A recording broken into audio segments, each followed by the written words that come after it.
Bonjour et bienvenue dans cette nouvelle vidéo. Ici le Dr Idriss Afak de la chaîne Afro-Forex. Sur cette chaîne, nous parlons de trading, économie, finance et business. Si vous n'êtes pas encore abonné, alors abonnez-vous, c'est gratuit. Si vous n'avez pas encore liké, qu'est-ce que vous attendez? Likez la vidéo, partagez au maximum et bien sûr, on est ensemble ici pour partager du contenu pour le trading, pour l'économie et bien sûr pour la finance. Donc, dans cette vidéo, on va faire un peu le point de l'actualité macro, en tout cas en ce qui concerne les annonces économiques qu'on a eues au cours de la semaine et quels sont les impacts qu'on a finalement eu pour la semaine. Et ça nous permettra de nous préparer aussi pour qu'est-ce qu'on pourra envisager pour les semaines qui vont venir dans quelques jours, donc pour la semaine qui va venir précisément dans quelques jours. Puisque chaque dimanche, nous faisons un recap de la revue des marchés afin de pouvoir ressortir bien sûr qu'est-ce qui pourrait être intéressant pour notre marché, qu'est-ce qui serait comme opportunité à fort potentiel pour les marchés que nous surveillons régulièrement. Et ceci, on le fait bien sûr sur les indices, on le fait sur les cryptos, on le fait sur le forex. Donc, si tu n'es pas au courant qu'on fait des revues de marché chaque dimanche à partir de 20h, à partir de 19h GMT, prends le temps de noter ça dans ton agenda et bien sûr, on se retrouvera dimanche prochain sur le live YouTube comme sur Facebook. Donc, comme je disais tantôt, essayons de voir ensemble quels sont les éléments qu'on a pu avoir au cours de la semaine. Avant d'entrer dans le vif du sujet, je tiens à rappeler que Afro-Forex a ouvert les portes de son programme de formation Trading Pro.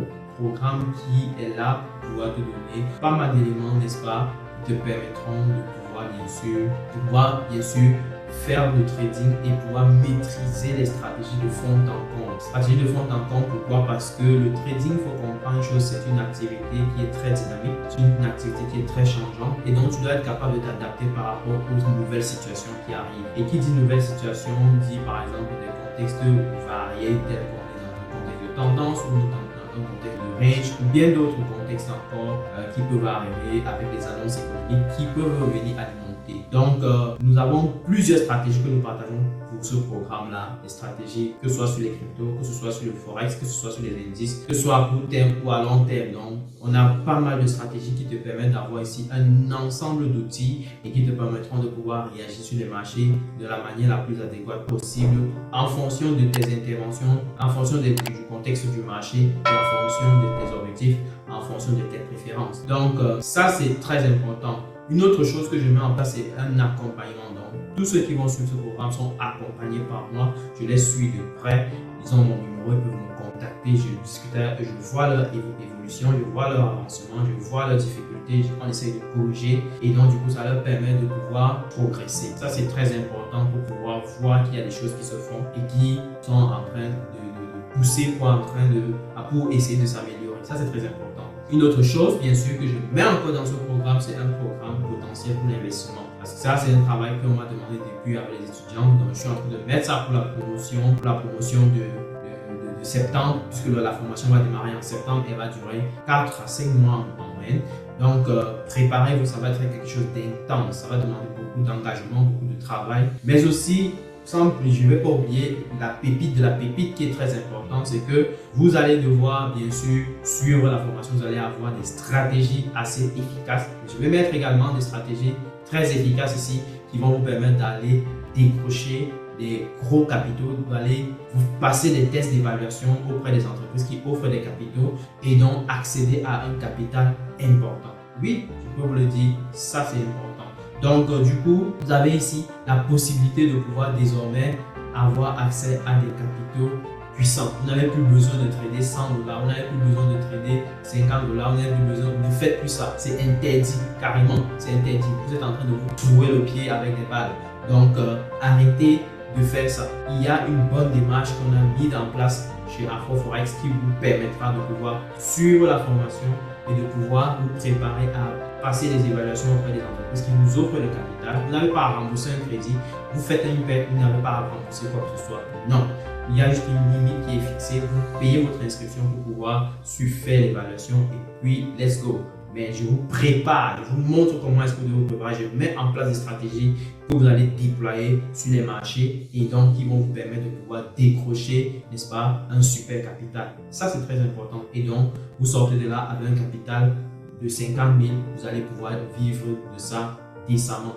C'est-à-dire si vous générez uniquement 5% de ce capital par mois, n'est-ce pas, vous partagez les gains avec l'entreprise, elle vous donne 80% et elle garde 20%. Voilà ce qui est génial dans le process. Donc, l'idée ici, c'est vraiment d'acquérir la connaissance, une bonne connaissance solide en béton armé et qui te permettra bien sûr de pouvoir avancer sur les marchés. Donc, n'attends plus, il n'y a plus d'excuses. C'est à toi maintenant de décider que tu veux avancer et on va mettre en place les outils pour pouvoir y arriver. Si tu es intéressé par ce programme, n'hésite pas de nous contacter directement par WhatsApp. Si vous êtes déjà sur WhatsApp, contactez-nous directement au numéro de l'un de nos administrateurs. Il se permettra de vous donner toutes les informations nécessaires afin que vous puissiez avoir accès à ce programme. Donc, n'attendez pas parce qu'il y a une promotion qui est en cours et le nombre de places est extrêmement limité. Donc, on voudrait vraiment suivre de près toutes les personnes qui s'engagent dans ce programme pour qu'on ait du succès. L'objectif ultime, c'est que tous les étudiants du programme décrochent un capital de 50 000 et commencent à générer en moyenne 2 000 $ par mois minimum. Que tu sois en Afrique, que tu sois en Amérique, en Europe, n'importe où, ça c'est l'objectif. Et je sais que c'est possible parce que je le fais. Je l'ai déjà fait à plusieurs reprises. J'ai déjà plus des centaines de milliers de dollars de financés. Et donc, je sais exactement de quoi je parle et je sais comment vous pouvez y arriver. Donc voilà, ceci étant dit, je ferme la parenthèse et on va dans le but du sujet. Comme je disais tantôt, dans cette vidéo, je vais essayer de partager mon écran pour qu'on essaye de voir bien sûr qu'est-ce qui s'est passé au cours de cette semaine et qu'est-ce qu'on peut envisager pour la suite. Donc déjà là, on est sur la plateforme Forex Factory. Vous pouvez voir, on a eu pas mal d'annonces pour cette semaine, mais annonces assez mitigées pour la semaine qui nous ont un peu, qui a créé pas mal de, on va dire, d'effets surprises, on va dire ça comme ça. Déjà d'entrée de jeu, lorsqu'on faisait notre revue du marché, le dimanche, on avait prévu une baisse du dollar à partir de jeudi. Une hausse du dollar à partir du début de la semaine, de la première moitié de la semaine, mais une baisse à partir de la deuxième moitié. Mais visiblement, on n'a pas eu la baisse. On n'a pas eu de baisse, ce qui était assez intéressant, ce qui était assez important à observer. Donc, qu'est-ce qui s'est passé? On a eu une grosse baisse du unemployment claim, ce qui s'est traduit donc par une hausse exponentielle du dollar. Donc, ça a créé l'effet inverse de ce qu'on espérait. Donc, ici, on peut le voir sur notre graphique, le DXY qui a pris énormément de valeur pendant toute la semaine quasiment. Donc, ça, c'est important à voir. Ça voudrait dire que le dollar, il a vraiment pris la valeur quasiment toute la semaine. Or, mon scénario, c'était qu'on va aller à la hausse au moins jusqu'à mercredi et à partir de jeudi, on va chuter, ce qui ne s'est pas fait. Donc, ça, c'est l'effet surprise de la deuxième moitié de la semaine. Donc, ici, c'est l'unemployment claim qui est venu avec un chiffre de 228 000 au lieu qui était clairement en dessous de ce qu'on espérait. Donc, encore une fois, une autre surprise qui s'est produite, c'est qu'avec la chute de l'unemployment claim, on a eu une baisse de l'indice Nasdaq, qui est bizarre, n'est-ce pas? Donc, on a eu une baisse de l'indice Nasdaq, on va voir ça ensemble. Donc, l'indice Nasdaq a manifesté une baisse tout au long de, je vais aller chercher de l'autre côté. Donc, on a vu le Nasdaq qui a expérimenté une baisse. Donc, ça a plutôt créé un mouvement plutôt inverse par rapport à ce qu'on espérait. Là, c'est la journée de jeudi, on a chuté brutalement alors que le unemployment claim était à la baisse. Donc, on s'attendra en principe à ce que s'il y a moins de déclarations de chômage, ben, forcément, les indices vont aller à la hausse. Est-ce qu'il y a eu des effets d'anticipation? C'est bien possible parce que lorsqu'on regarde clairement à partir de lundi à mercredi, beaucoup ont anticipé et puis à partir de fin mercredi, les gens ont commencé à vendre le Nasdaq sérieusement. Donc ça c'est potentiellement un effet d'anticipation. Ça c'est encore à creuser de près. Mais déjà d'entrée de jeu, l'effet inverse a créé l'effet surprise. Donc ça c'est un point important. Un autre point important qu'on peut remarquer aussi, c'est que le DAX, lui, il a fait quasiment du surplace. Donc le DAX, contrairement au Nasdaq qui a chuté pendant la fin de semaine, le DAX, lui, il a fait du surplace. Et le US 30, lui, il a pris de la hauteur, mais il est en train de chuter pour la journée d'aujourd'hui. Donc, plutôt des effets. le US 30 a plutôt obéi de manière correcte par rapport à ce qu'on pouvait anticiper sur le unemployment claim, c'est-à-dire le fait qu'on attend une baisse de déclaration de chômage, ça voudrait dire que quelque part le secteur de l'emploi se porte plus ou moins bien. C'est un bon signal, c'est un signal positif pour les indices. Donc ça devrait en principe se traduire par une hausse des indices. Mais le Nasdaq par contre n'a pas manifesté cela. Éventuellement c'est parce que les gens anticipent aussi le fait qu'on va changer le calcul de l'indice Nasdaq. Ça c'est une possibilité parce qu'il a été annoncé que au cours de ce mois, on va expérimenter un changement de l'indice Nasdaq. On va essayer de lisser les poids, n'est-ce pas? Parce qu'il y avait une sorte de surconcentration des poids au niveau des grosses entreprises, des grosses capitalisations, ce qui pourrait éventuellement pousser l'indice à aller trop vite à la hausse. Et donc, du coup, il y a eu ce changement-là qui a été annoncé et qui devait prendre effet en juillet 2023, tel qu'on est en train de parler. Donc, c'est possible qu'il y ait déjà eu cela. Du côté du DAX, on est en train de pousser, on tente d'aller à la hausse. On espère que ça va bousculer pour aller chercher les 16 300, voire plus. Donc, on continue de suivre de près pour voir s'il y a quelque chose de nouveau. Donc, à côté de ça, on a eu une annonce sur le dollar canadien qui était plutôt assez intéressant. Le dollar canadien, c'était sur l'inflation, l'inflation qui a plutôt sorti des chiffres assez, on va dire, surprise encore. Donc, on s'attendait à une baisse de l'inflation, mais il y a eu une baisse par rapport au mois passé, mais une hausse par rapport à ce que le marché avait anticipé. Donc, le marché a mal anticipé la baisse de l'inflation. Elle a trop exagéré sur la baisse. Et du côté du Canada, lorsque les annonces sont sorties, on s'est retrouvé plutôt à 3,9 et non à 3,7. Donc, mais déjà que ce soit une baisse, ça a été accueilli positivement dans la mesure où, oui, ça fait que le risque est en train de baisser sur le marché et donc les investisseurs peuvent prendre un peu plus de risques. Ça, c'est le point important. Un autre effet surprise qu'on a pu avoir, c'est le Core Retail Sale. Le Core Retail Sale, on attendait une hausse sur le marché. Vous pouvez voir ça ici. Donc, le Core Retail Sale comme le Retail Sale, dans les ventes des particuliers, les ventes des détails, comme on le dit. Donc, on s'attendait à une hausse par rapport au mois passé. Donc, vous voyez, le mois passé, on était à 0,3% et pour ce mois, on anticipait une hausse à 0,4%. Donc, finalement, on a eu une baisse qui a créé l'effet surprise et je pense que ça a également créé un peu plus de changement dans les indices et même sur le dollar parce que là, on était à la journée de mardi. Et si on va sur le dollar, l'indice du dollar à la journée de mardi, on va se rendre compte que l'indice du dollar pour cette journée-là avait tenté déjà d'aller à la hausse. Ça, c'était pas suffisant. Sur le yen japonais, on a eu une explosion à la baisse. Ça, on peut le voir sur nos graphiques. Le yen japonais a explosé drastiquement à la baisse. Nous, on attendait une baisse, mais une remontée éventuelle à partir de jeudi. Mais finalement, la baisse a persisté énormément. Ça voudrait dire que d'ici la semaine prochaine, on s'attend à une persistance de cette baisse-là. En tout cas, moi, ce que je vois potentiellement venir. Donc, ne serait-ce que pour le début de la semaine, on pourrait voir le yen japonais poursuivre sa baisse et on va aller chercher plus bas. Donc, je vais garder ça à l'œil pour pouvoir bien sûr profiter des opportunités qu'on pourrait avoir sur les marchés. L'euro a chuté tel qu'on envisageait. Vous pouvez voir qu'on a chuté quasiment toute la semaine. Ça, c'était envisageable et je l'avais déjà annoncé au cours du marché, au cours de nos annonces. Pour le dollar canadien, on avait dit qu'on devait éventuellement chuter, mais finalement, on a fait du surplace. Ok? Donc, on a fait du surplace avec le dollar canadien. Ça, c'était plutôt une surprise aussi par rapport à ce qu'on a anticipé.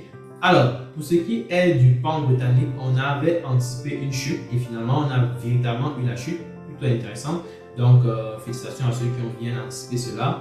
Donc, c'était plutôt quelque chose qui est bien sorti tel qu'on avait anticipé. Donc, bonne prédiction.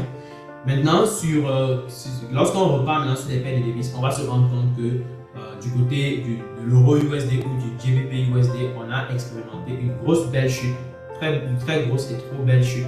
Donc, c'est une très belle correction qui prépare certainement une remontada. Donc, moi, je vais m'attendre certainement à une correction sur le marché d'ici la semaine prochaine pour le GBP USD. Éventuellement pour l'euro USD, comme je l'ai fait ici là, vous voyez, je l'ai dit, on va d'abord chuter avant de préparer la hausse. Donc, éventuellement, on va s'attendre à ce que l'euro dollar chute d'abord un peu avant de bousculer aller à la hausse.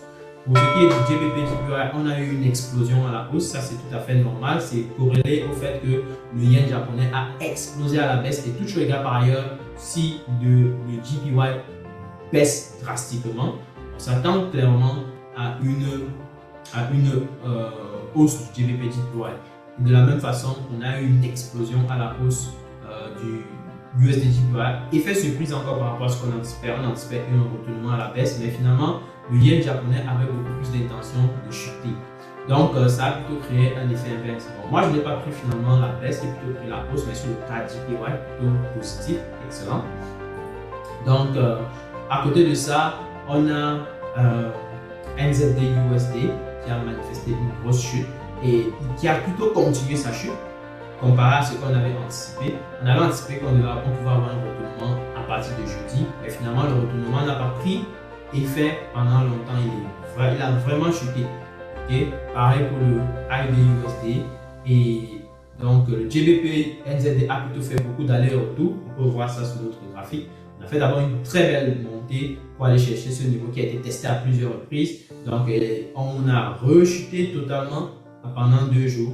Et là, on est remonté clairement au même niveau. La question, c'est de savoir si on va continuer ainsi ou est-ce qu'on va encore chuter pour aller chercher plus bas. On verra bien de toute façon. C'était pas mal. Si quelqu'un prenait la hausse, là, je crois qu'il y en a des étudiants qui ont pris cette hausse-là. Excellent. Je pense qu'il y avait aussi une très belle opportunité baissière là, qui allait assez vite. Donc, pour ceux qui l'ont pris, encore félicitations. Mais c'était allé vraiment vite. Ok.